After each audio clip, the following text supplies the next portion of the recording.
We'll now move on to the next presentation, which is with Ruth Sanders. It's on the import of animal feed, veterinary controls. Good morning, thanks Tom.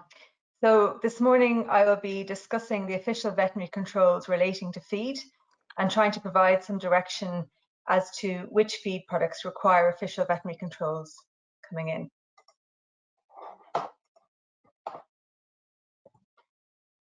So the overarching regulation 2017-625, which people have probably heard referred to the Official Controls Regulation, or the OCR, this establishes rules on the performance of official controls by the competent authorities of the member states on animals and animal products which enter the Union. And it's in order to verify that those animals and animal products are in compliance with Union agri-food legislation. And these rules are in place for a good reason. They're there to protect animal and public health within the EU. So they apply to goods that could pose an animal health or public health risk. Hay and straw are therefore included in these products, as again, they could pose an animal health risk and they do require controls. So in accordance with the OCR, as a certain categories of animals and goods from third countries should always be presented at a BCP for official controls to be performed prior to their entry into the Union. And the OCR requires that a list is established of the different animals and products of animal origin, germinal products, animal byproducts, composite products, hay and straw, which have to be presented for official controls at border control posts, with the indication of the respective combined nomenclature code, which is the CN code. And that CN code is provided for in Regulation 2658 of 87. So the list that's required by the OCR is that provided in Regulation 2019-2007. So this regulation gives us a list of all these products and consignments that require official controls at the border control post. As multiple products fall under one CN code or can fall under one CN code, the list then provides more detail as to which products under that CN code are subject to official controls. So in order to determine how we read this regulation, we need to first look at the definitions provided in food law, which is Regulation 178/2002. So in that regulation, we see food or foodstuff is defined as any substance or product which is intended to be ingested by humans. Feed or feeding stuff then is any substance or product, including additives, intended to be used for oral feeding to animals. And it explicitly states that food shall not include feed.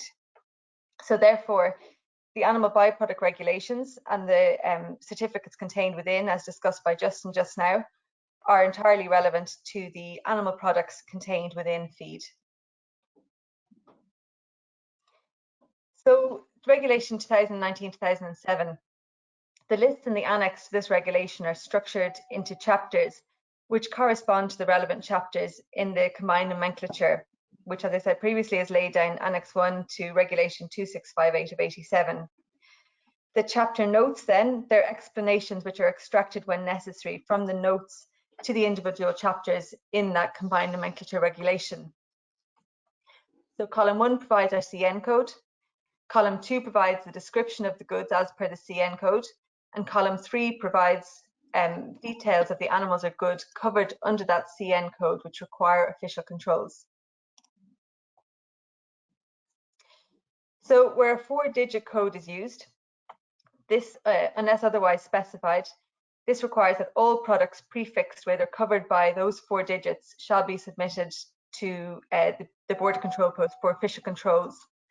Where only certain specified products under any 4, 6 or 8-digit code are required to be presented, and there's no specific subdivision of the code to try and extract that specific product, then the code is marked EX, which you'll see in box, the lower box there, EX2309. In these cases, the animals or products covered by the regulation are determined by the qualification and explanation in column 3, which we can see there, if containing products of animal origin except subheadings 2309, etc. So chapter 23 is the one that's really specific to the discussion today, and it covers residues and waste from the food industries and prepared animal fodder. So as we can see from the box below, All products under CN code 2301 require official controls at the border control post, and they require the relevant health certs as discussed by Justin previously. If a product under 2309 contains any animal products, then official controls of the BCP and a health cert for each animal product contained therein are required. Just to point out that this regulation 2019-2007 is being repealed very shortly by a new regulation, and in that regulation the wording has been changed, which now has replaced contains products of animal origin to contains animal products. So that wording has been changed in the new regulation, which is due to be adopted shortly. So hay and straw are also covered by regulation 2019-2007, and they must be presented for official controls of the BCP. The UK has been listed as an approved country to export hay and straw to the EU, and consignments of these goods must be accompanied by a declaration either signed by a Commissioner of Oaths or the competent authority, or by another document from the competent authority which verifies that the origin of the hay and straw is Great Britain.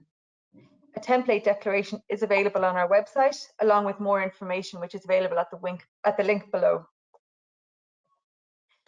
So in addition to the required health certs declarations, etc., the border control post must be notified of the intended import. And that applies to all products which are covered and require official controls as outlined in this talk.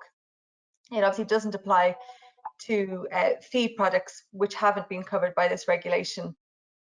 So John in the next talk will cover these in much more detail, but basically 24 hours notification is required in advance of the arrival of the consignment. A shed must be completed using Traces NT, and also documents must be submitted to the department's imports portal. So thank you very much. I will also be around and try and answer some more queries if you have any at the end of these talks, and thank you for listening. Thank you very much for that, Ruth.